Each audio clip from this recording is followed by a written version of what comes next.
This is insane. Look at this. Look at this upload. It used to take us overnight. It's like 1 minute. It literally used to take us overnight. We'd start uploading when we went to bed in the morning. Sometimes it'd still be going. Incredible. Ladies and gentlemen, welcome to day 7. We're up in good time. Trying to let Leslie sleep, but Mr. Bingley has other ideas, I think. I guess they say you don't want to stop a dog from barking because he's just doing his job. He's just letting everybody know, giving him a little security, letting the world know he's there, letting all trespassers and animals know that they can't be messing with Grifferaie. Well, in the meantime, why don't we just enjoy a nice sunrise here for a second. You know, I just realized that yesterday was Thanksgiving, and Leslie and I both worked straight through it. And so today, I think we're going to reward ourselves by turning on a couple radiators. Yeah, we don't have it on very often, but once in a while, when you're gonna be in the room all day, oh, that is nice. Oh, I like that. It just gets warm so fast. That is really nice. It's a huge room, and there's only 2 radiators, so it does, but it makes a difference. It makes a difference. You can tell it's a few degrees warmer.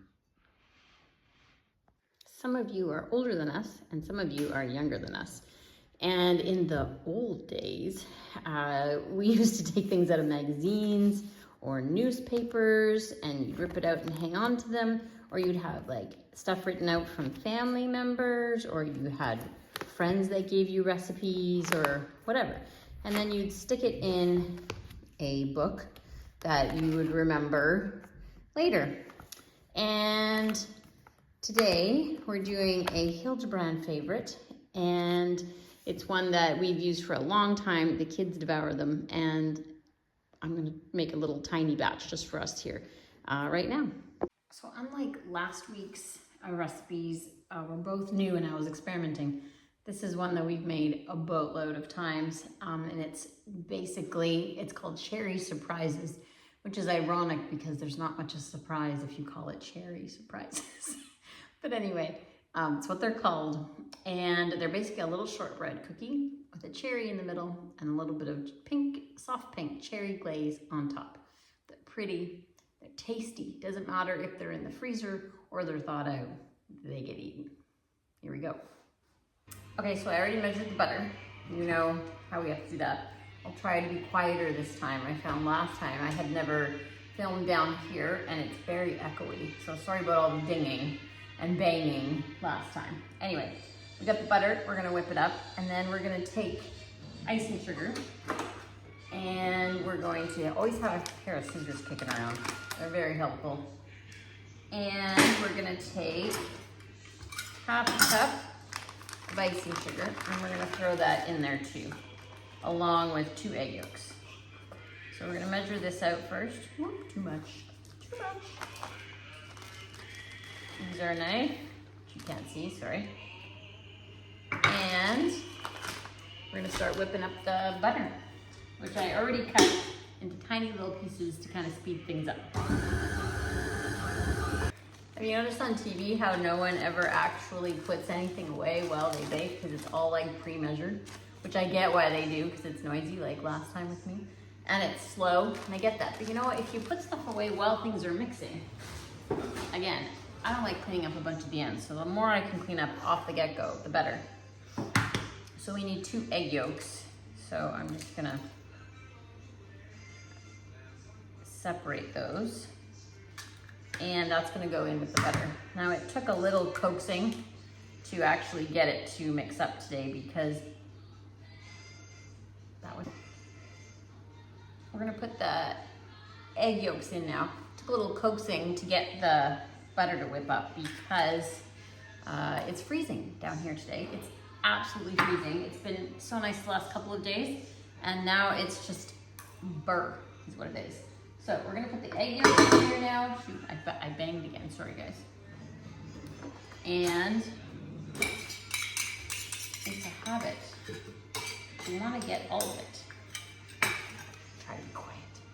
All right, we're gonna mix that up. And then once that is mixed up, we add the flour, 2 cups of flour, add a 1/4 teaspoon salt, and then that's it. The little shortbread stuff is basically done.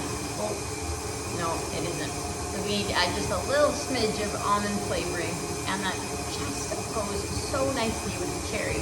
Not too much, we don't want it to taste big. That's gross. Just a little bit. I think it says 1.5.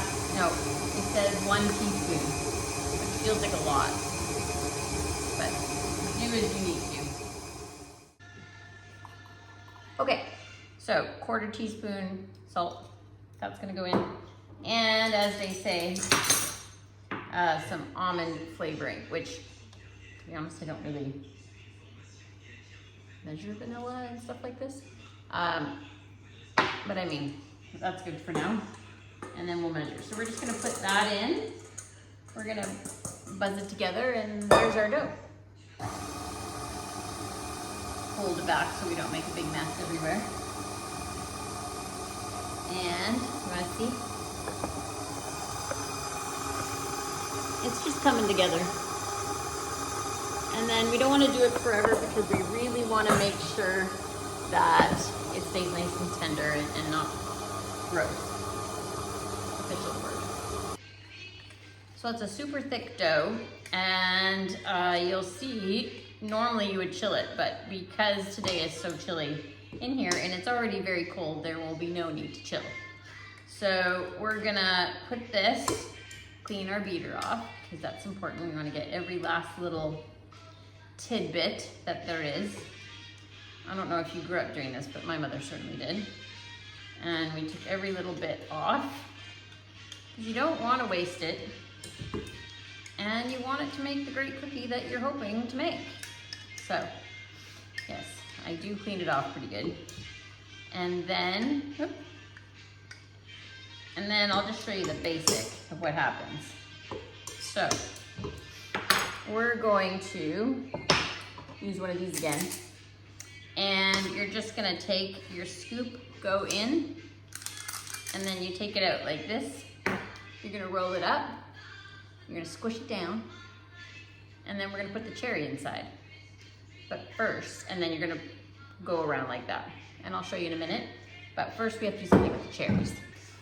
Okay, so you take maraschino cherries, not because they're amazing, just because they work really well.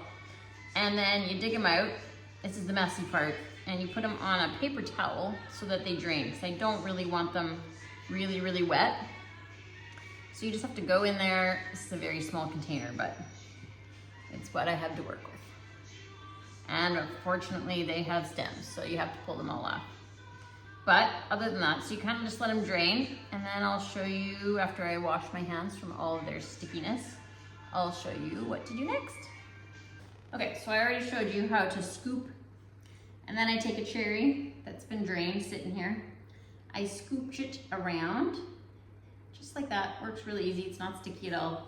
You give it a little whiz around, and you put the seam part on the bottom, and you do it again. This is the only time-consuming kind of part, but you know, it's not all bad if you put on a Christmas movie or have the kids do this chunk. It's pretty easy. You just push it down with your fingers, pop the surprise into the cherry surprises. You really need a different name. And then you just go like that, and that's it. So it's simple. Now then I take some of the cherry juice that's in the jar, and I mix it up with icing sugar, and we do a little icing on top, and that's them. We'll show them to you at the end. Also, they cook at 325 for, it looks like 20-25 minutes until the bottom starts getting nice and golden, and then that's it. Okay, last tray to go in. This is how they look when they go in. This is how they look when they come out. They look like a little, I don't know, volcanoes or something. I don't know, but they look great once they have the pink icing on it. Well, They look like cookies. It's not about the looks on these, it's the taste.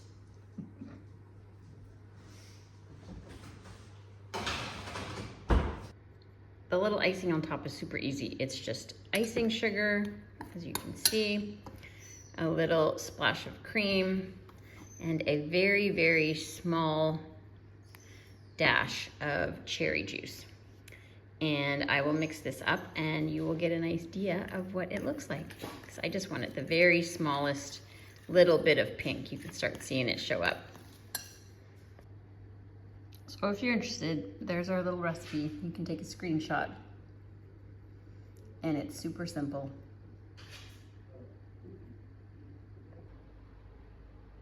We have one more batch in the oven still coming out. But these ones are, oh, there they are. These ones are ready to eat. Bon appetit. Okay guys, we got some help. We came into Beaujeu, into our beautiful Catholic church here. And now Leslie and I, we know we're not soloists, we know it, but we do love the carols, the Christmas carols, and we thought maybe you would too. And so we're singing them. But it works a lot better when you come into a cathedral because you have all that reverb helping your voice out. See what I'm saying? It's a great place to worship. Yeah, it just sounds so much better than if you're just singing. So we'll take all the help we can get, and hope you can sing with us, and enjoy. O little town of Bethlehem, how still we see thee lie. Above thy deep and dreamless sleep, the silent stars go by. Yet